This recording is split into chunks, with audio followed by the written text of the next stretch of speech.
Hello, welcome back and thanks for joining me. In this video, I'm going to go through Ableton's Vinyl Distortion.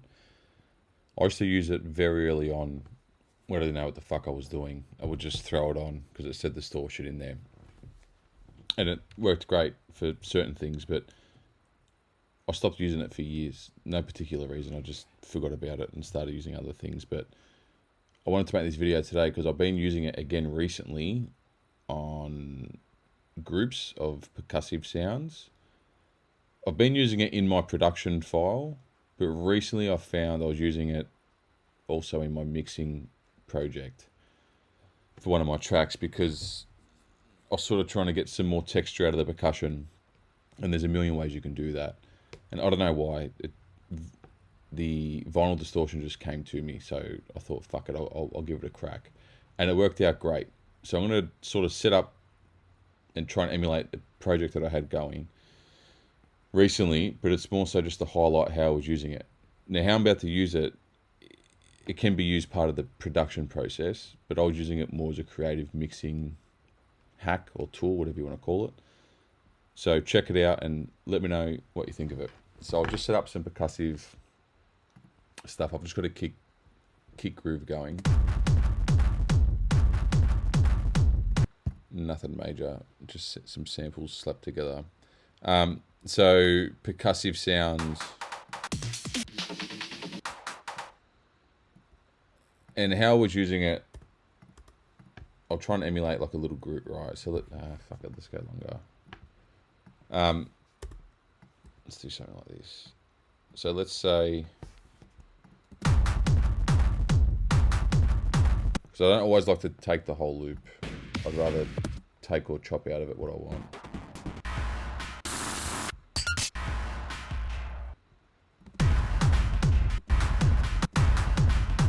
I only like this part.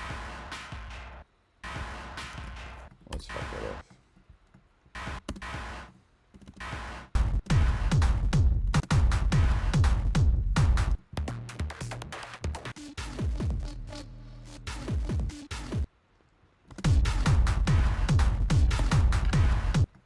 Let's throw this in the group. We'll do 3. I was going to do 2.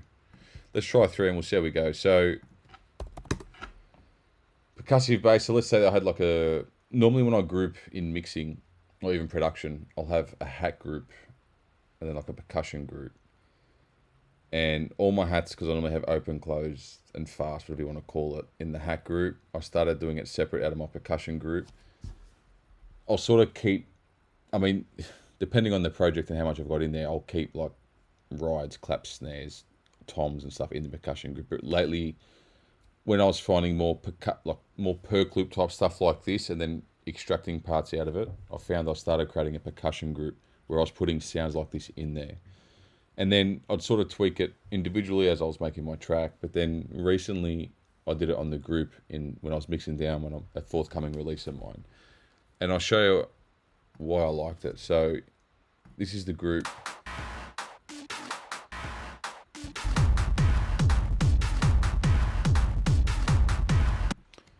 And I've just thrown it in, so there's no extra processing, EQing or anything. That's just straight out of the box. So if we go to audio effects, and there is presets in here. I used to use Zer a bit, but I'll just generically throw it on. This is going on to the group. So this is straight out of the box. Now, you'll see here it's got the crackle, the volume and the density of it. So you can hear it straight away, it brings it up. So I tried to use it as a send, but I found it was crackling all the time as a send. I couldn't even bring it up in parallel. I needed to work that out. But so you hear that crackle. So straight away it's going to give us a texture or a grit, if you like. But then overall, I was sort of just playing around. You can sort of make it a bit wider. And I was going up more so on the higher end of the spectrum because it is mainly percussive bass. But if we check out the EQ for the group, let's turn this off and let's turn off vinyl distortion. I want to see where we're at. So we do have low end coming in from this last one here. It's not often, it's not really bothering me, but we'll roll it off. Just for demonstration purposes, but It's all in the group. And then I found with both the pinch on and the tracing model, if they're both on together and the drive's up, it can also work as a transient shaper or creator. Because if we turn it off,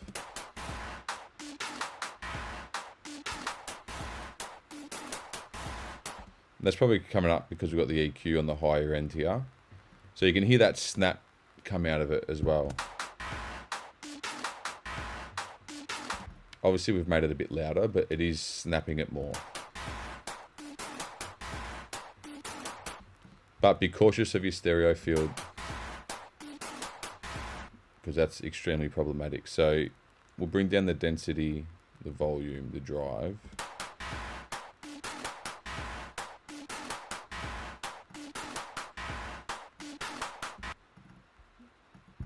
Let's mono out. So I've just put utility after it to mono to 120. A bit louder here.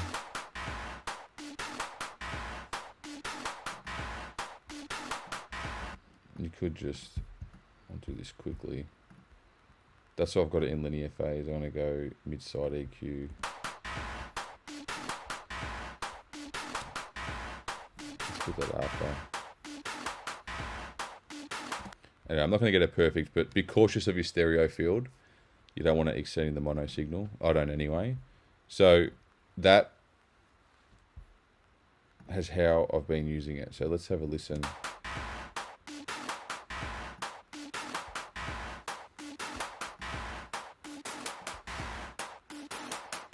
You can really crunch it up the top.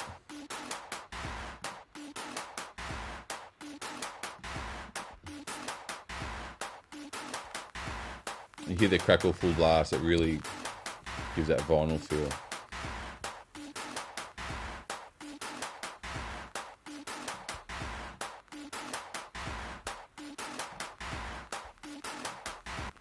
I'll just do this for now.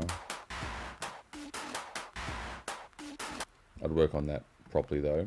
But yeah, be cautious of your stereo field. But with it on, I'm finding it, obviously it's got texture because it's got the crackle from the vinyl effect, right? But if you use the EQ in here and fuck around with the texture,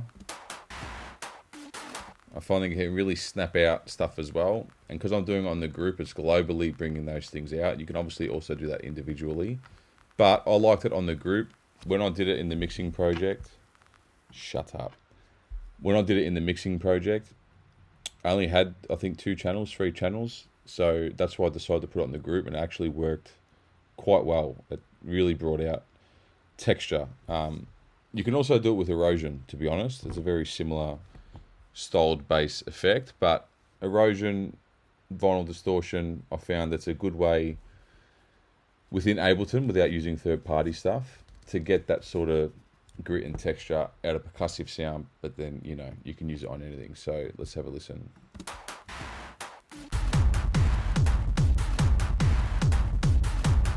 I'll turn it off.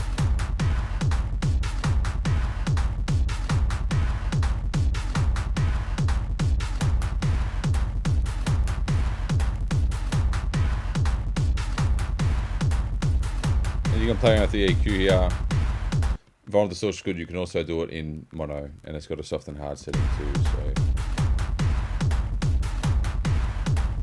So yeah, very short one, but I found it effective. I do also use it on toms. Try that as well.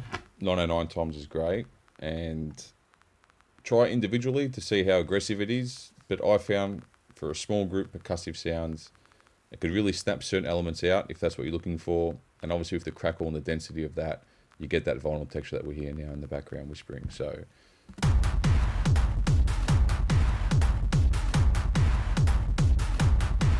very simple one, but while I got you, I can't help myself. Let's also throw it on a tom. And fuck this off. Shut up. Samples. 909 tom. Let's just do something random.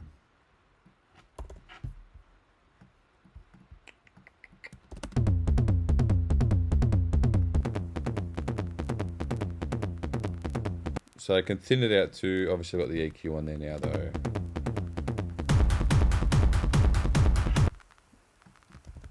Let's get it to the full loop.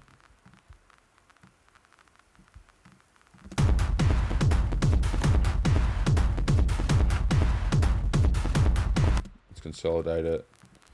Now it's going to get a bit loud because I've kept the tom out of that group. I can just throw it in there. Let's do that.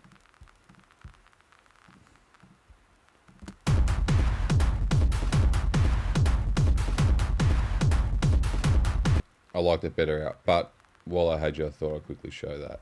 Because on the tom you will get... Let's take it back out. You will get that nice grit. And if you got your EQ and span, you can just go really intense.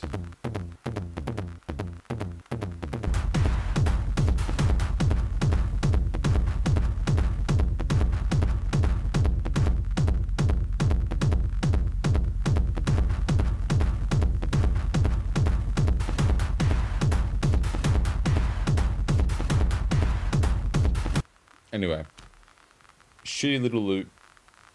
I rushed the tom at the end just to show you, but yeah, check it out. Vinyl Distortion, subtle creative mixing technique on a small percussive group. You can use it on anything individually as well, but short and sweet today. Hope you like it. Let me know.